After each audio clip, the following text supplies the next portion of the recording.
As I travel around the world, one of the things that people most talk about is how busy they are. It's as though we don't have 24 hours anymore in the day. Everyone is busy. Everyone is tired at the end of the day. We're all like a bunch of hamsters running in a wheel. Seem to not be getting anywhere, but we're all out of breath. This has a tremendous and terrible impact on our Christian life.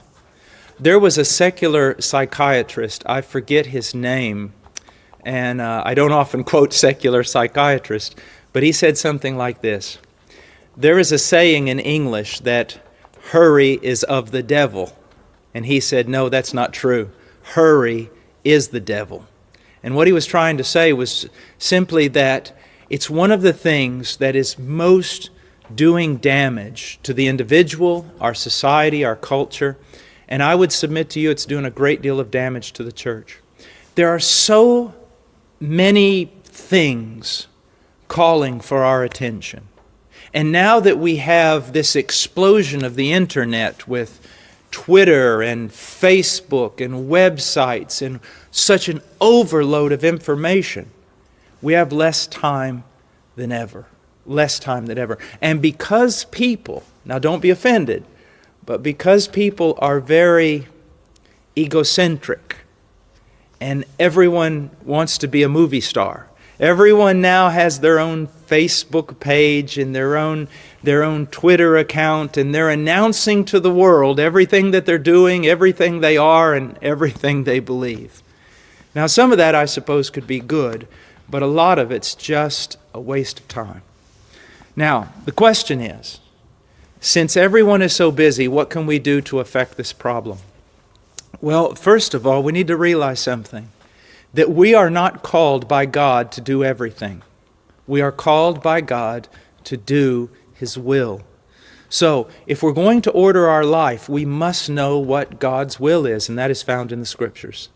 You know, it seems like every question someone has, the answer is always this: go back into the Scriptures, read the Word, and find out what He has to say.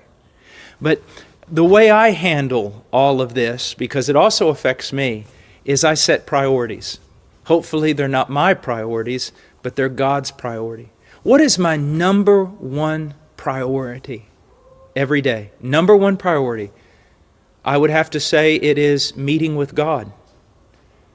Spending time in the Word and spending time in prayer, because it impacts my entire life. If I don't do it, I'm disobedient. And if I don't do it, I'm no good to anyone. Do you know what Martin Luther said? He said one time, he goes, I am so busy today that if I do not pray 3 hours, I'm never going to get everything done. Now you see how different his attitude was? We say, we're so busy today we can't pray.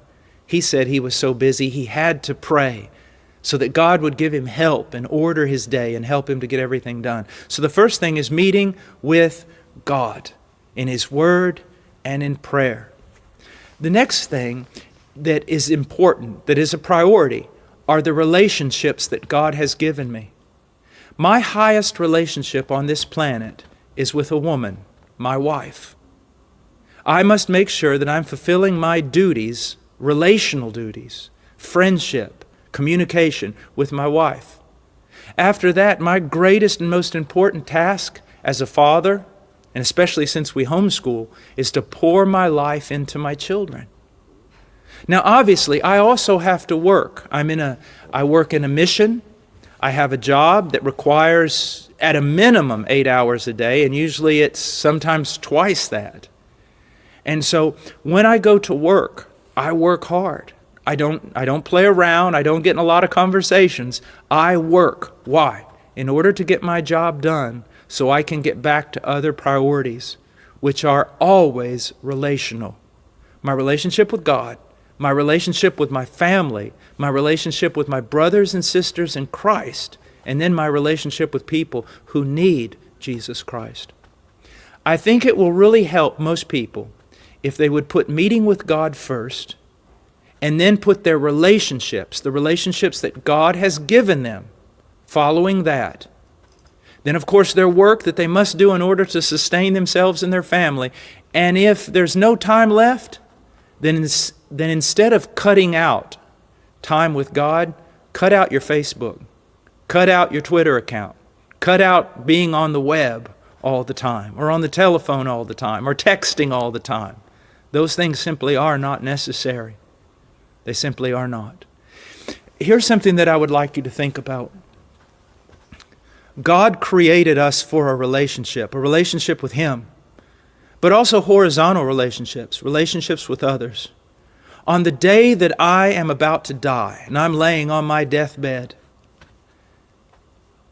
I will have many regrets if I have neglected the relationships that God has given me, especially with family and brothers and sisters in Christ. I don't think I'm going to be very, very sad if I was not able to do Twitter or was not able to maintain a Facebook page. Get your priorities together, and you'll not have much problem with time.